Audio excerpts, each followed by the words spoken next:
পশ্চিমবঙ্গে তৃণমূল নেতারা যখন তৃণমূল কংগ্রেসের শাসিত পুলিশের উপর বিশ্বাস রাখতে পারছেন না, তাহলে তো ধরে নিতে হবে যে এই সরকারের উপর মানুষের বিশ্বাস সম্পূর্ণভাবে, আস্থা সম্পূর্ণভাবে শেষ হয়ে গেছে।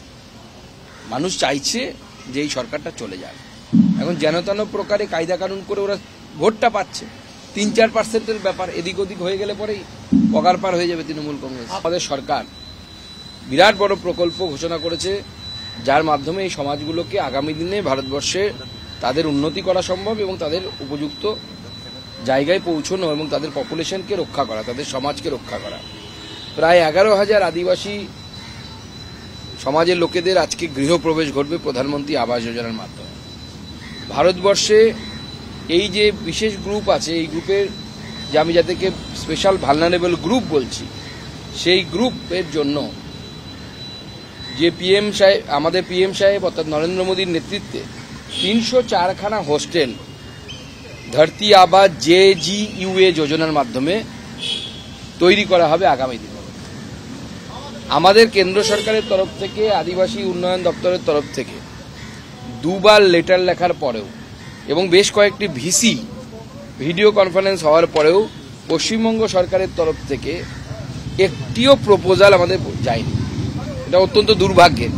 মানে গোটা দেশে 304টি হোস্টেল আদিবাসী সমাজের জন্য, বিশেষ করে এই যে ভালনারেবল গ্রুপ যাদেরকে বলছি, যারা আরও ছোট পপুলেশনে যারা বাস করে আদিবাসী সমাজের মধ্যে, তাদের 304টি স্কুল হোস্টেল তৈরি হবে যেখানে ছাত্রছাত্রীরা থেকে পড়াশোনা করবে। কিন্তু দুর্ভাগ্যের বিষয়, পশ্চিমবঙ্গ সরকারের অপদার্থতার জন্য প্রপোজালই যায়নি পশ্চিমবঙ্গ থেকে। স্যাংশন পরের কথা, কোনো প্রপোজাল পশ্চিমবঙ্গ সরকার পাঠায়নি। তা আমি আশা করব মাননীয় মুখ্যমন্ত্রী এর পরে উপযুক্ত ব্যবস্থা নেবেন, যার ফলে এই ধরনের যে কেন্দ্রীয় সরকারি প্রকল্পগুলো আছে তার লাভ কমসে কম পশ্চিমবঙ্গের মানুষরা পাক। অন্যান্য রাজ্য পাচ্ছে এবং তারা উন্নয়নের দিকে আরও এগিয়ে যাচ্ছে, এমনিতেই তারা আমাদের থেকে এগিয়ে। যে বিহারকে আমরা একসময় হেয় করতাম, সেই বিহার আমাদের থেকে অনেক এগিয়ে গেছে। ঝাড়খণ্ড আমাদের থেকে এগিয়ে যাচ্ছে। উড়িষ্যা তো কবে আমাদেরকে ছেড়ে চলে গেছে। আস্তে আস্তে আমরা পেছোতে পেছোতে কোন জায়গায় গিয়ে পেছবো। এরপরে যদি আপনাদের কোনো প্রশ্ন থাকে। ট্যাব নিয়ে একটা বিরাট কেলেঙ্কারির হদিশ পাওয়া গিয়েছে এবং শেষ যেটা জানা যাচ্ছে যে এপিসেন্টার হচ্ছে চোপড়া, অর্থাৎ আপনার যে জেলা তার পাশের জেলা, উত্তর দিনাজপুর জেলার চোপড়া। কেন্দ্রীয়ভাবে পরিকল্পনা করে দুর্নীতি হয়েছে। এখন এতদিন পরে লালবাজার তদন্ত নিয়ে উদ্ধার করছে বিভিন্ন জায়গায়, ভিন রাজ্যে টাকা গিয়েছে এরকম প্রচুর অভিযোগ। কলকাতা পুলিশ মনে করছে যে চোপড়া, কিষানগঞ্জ, ইসলামপুর এসব জায়গায় অ্যাকাউন্ট ভাড়া নিয়ে টাকা গায়ে করছে। দেখুন, পশ্চিমবঙ্গ পুলিশের উচিত তদন্ত করা এবং কেন এই ধরনের ঘটনা ঘটল। একটি রাজ্য সরকারি অ্যাকাউন্ট থেকে, সরকারি অ্যাকাউন্ট থেকে টাকা হ্যাক হয়ে যাচ্ছে কিভাবে সম্ভব? তাহলে আমাদের যে ডেটা বা যে তথ্যগুলো রাজ্য সরকারের কাছে থাকে তা কতখানি সিকিউর? এরপরে তো সরকারটাই হ্যাক হয়ে যাবে, যা পরিস্থিতি হয়েছে। শিক্ষা মন্ত্রকের পোর্টাল সেটা এত অসুরক্ষিত যেভাবে হ্যাকিং করা সম্ভব? না, সেই প্রশ্নটাই তো আমি বলছি, আমি তুলছি যে যদি শিক্ষা মন্ত্রকের পোর্টাল, যেখানে আর্থিক লেনদেনের মতো গুরুত্বপূর্ণ বিষয় বা সেন্সিটিভ ম্যাটার ডিল হয়, সেই ওয়েবসাইট যদি হ্যাক হয়ে যায়, তাহলে আমাদের যে ব্যক্তিগত ইনফরমেশনগুলো রাজ্য সরকার বা যে কোনো সরকারের কাছে জমা থাকে, তো তার সুরক্ষা কি আছে? যে কোনো মুহূর্তে তো সেটা গন্ডগোল হয়ে যেতে পারে। মালদার একজন তৃণমূল নেতাকে গ্রেপ্তার করা হয়, তারপরে তার সুযোগ্য পুত্র এবং তার সঙ্গে আরো 4 জন সাথী, এটার মধ্যেও তৃণমূলই যোগ। এবং এখানে একটা রাষ্ট্রায়ত্ত ব্যাংকের গ্রাহক পরিষেবা কেন্দ্রের কর্ণধার তিনি গ্রেপ্তার। না, চুরির কোনো ঘটনা আসবে আর তৃণমূলের নাম আসবে না, তাই হয় নাকি? হ্যাঁ, যেমন আমরা বলি না যে জঙ্গলে পশুরা ভালো থাকে, সেরকম তৃণমূল জলে মাছ ভালো থাকে, সেরকম তৃণমূল কংগ্রেস চুরিতে ভালো থাকে। তৃণমূল কংগ্রেসের তো পুষ্টি দরকার কিনা, পুষ্টি তো ওদের তখনই হয়। চুরি হচ্ছে তৃণমূল কংগ্রেসের সুষম খাদ্য, ওটা পেলে পরে ওদের সর্বাঙ্গীন বিকাশ হয়। তো তৃণমূল কংগ্রেস যত চুরি করবে তত সর্বাঙ্গীন বিকাশ হবে তৃণমূল কংগ্রেসের। ভাটপাড়ায় নিহত তৃণমূল নেতার পরিবারের দাবি, তাদের পুলিশের উপর আস্থা নেই, এনআইএ তদন্তের দাবি তারা জানাচ্ছেন, রাজ্যপালের কাছে করা হবে। এবং অর্জুন সিং বলেছিল অমিত শাহকে চিঠি লিখবেন। দেখুন, পশ্চিমবঙ্গে তৃণমূল নেতারা যখন তৃণমূল কংগ্রেসের শাসিত পুলিশের উপর বিশ্বাস রাখতে পারছেন না, তাহলে তো ধরে নিতে হবে যে এই সরকারের উপর মানুষের বিশ্বাস সম্পূর্ণভাবে, আস্থা সম্পূর্ণভাবে শেষ হয়ে গেছে।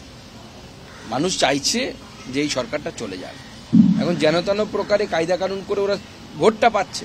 3-4% ব্যাপার এদিক ওদিক হয়ে গেলে পরেই পগার পার হয়ে যাবে তৃণমূল কংগ্রেস। পশ্চিমবঙ্গে তৃণমূল নেতারা যখন তৃণমূল কংগ্রেসের শাসিত পুলিশের উপর বিশ্বাস রাখতে পারছেন না, তাহলে তো ধরে নিতে হবে যে এই সরকারের উপর মানুষের বিশ্বাস সম্পূর্ণভাবে, আস্থা সম্পূর্ণভাবে শেষ হয়ে গেছে। মানুষ চাইছে যে এই সরকারটা চলে যাক। এখন যেন তেন প্রকারে কায়দা কানুন করে ওরা ভোটটা পাচ্ছে। 3-4% ব্যাপার এদিক ওদিক হয়ে গেলে পরেই পগার পার হয়ে যাবে তৃণমূল কংগ্রেস। আমাদের সরকার বিরাট বড় প্রকল্প ঘোষণা করেছে, যার মাধ্যমে এই সমাজগুলোকে আগামী দিনে ভারতবর্ষে তাদের উন্নতি করা সম্ভব এবং তাদের উপযুক্ত জায়গায় পৌঁছানো এবং তাদের পপুলেশনকে রক্ষা করা, তাদের সমাজকে রক্ষা করা। প্রায় 11,000 আদিবাসী সমাজের লোকেদের আজকে গৃহপ্রবেশ ঘটবে প্রধানমন্ত্রী আবাস যোজনার মাধ্যমে।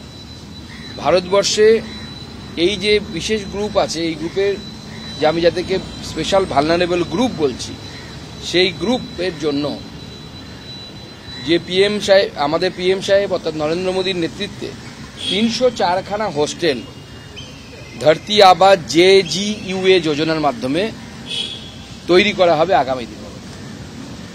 আমাদের কেন্দ্র সরকারের তরফ থেকে, আদিবাসী উন্নয়ন দপ্তরের তরফ থেকে দুবার লেটার লেখার পরেও এবং বেশ কয়েকটি ভিসি ভিডিও কনফারেন্স হওয়ার পরেও পশ্চিমবঙ্গ সরকারের তরফ থেকে একটিও প্রপোজাল আমাদের যায়নি।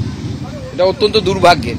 মানে গোটা দেশে 304টি হোস্টেল আদিবাসী সমাজের জন্য, বিশেষ করে এই যে ভালনারেবল গ্রুপ যাদেরকে বলছি, যারা আরো ছোট পপুলেশনে যারা বাস করে আদিবাসী সমাজের মধ্যে, তাদের 304টি স্কুল হোস্টেল তৈরি হবে যেখানে ছাত্রছাত্রীরা থেকে পড়াশোনা করবে। কিন্তু দুর্ভাগ্যের বিষয়, পশ্চিমবঙ্গ সরকারের অপদার্থতার জন্য প্রপোজালই যায়নি পশ্চিমবঙ্গ থেকে। স্যাংশন পরের কথা, কোনো প্রপোজাল পশ্চিমবঙ্গ সরকার পাঠায়নি। তা আমি আশা করব মাননীয় মুখ্যমন্ত্রী এর পরে উপযুক্ত ব্যবস্থা নেবেন, যার ফলে এই ধরনের যে কেন্দ্রীয় সরকারি প্রকল্পগুলো আছে তার লাভ কমসে কম পশ্চিমবঙ্গের মানুষরা পাক। অন্যান্য রাজ্য পাচ্ছে এবং তারা উন্নয়নের দিকে আরো এগিয়ে যাচ্ছে, এমনিতেই তারা আমাদের থেকে এগিয়ে। যে বিহারকে আমরা একসময় হেয় করতাম, সেই বিহার আমাদের থেকে অনেক এগিয়ে গেছে। ঝাড়খণ্ড আমাদের থেকে এগিয়ে যাচ্ছে। উড়িষ্যা তো কবে আমাদেরকে ছেড়ে চলে গেছে। আস্তে আস্তে আমরা পেছোতে পেছোতে কোন জায়গায় গিয়ে পেছবো। এরপরে যদি আপনাদের কোনো প্রশ্ন থাকে। ট্যাব নিয়ে একটা বিরাট কেলেঙ্কারির হদিশ পাওয়া গিয়েছে এবং শেষ যেটা জানা যাচ্ছে যে এপি সেন্টার হচ্ছে চোপড়া, অর্থাৎ আপনার যে জেলা তার পাশের জেলা, উত্তর দিনাজপুর জেলার চোপড়া। কেন্দ্রীয়ভাবে পরিকল্পনা করে দুর্নীতি হয়েছে। এখন এতদিন পরে লালবাজার তদন্ত নিয়ে উদ্ধার করছে বিভিন্ন জায়গায়, যেটা সুরাগ রয়েছে। ভিন রাজ্যে টাকা গিয়েছে এরকম প্রচুর অভিযোগ কলকাতা পুলিশ মনে করছে যে চোপড়া, কিষানগঞ্জ, ইসলামপুর এসব জায়গায় অ্যাকাউন্ট ভাড়া নিয়ে টাকা ব্যয় করেছে। দেখুন, পশ্চিমবঙ্গ পুলিশের উচিত তদন্ত করা এবং কেন এই ধরনের ঘটনা ঘটল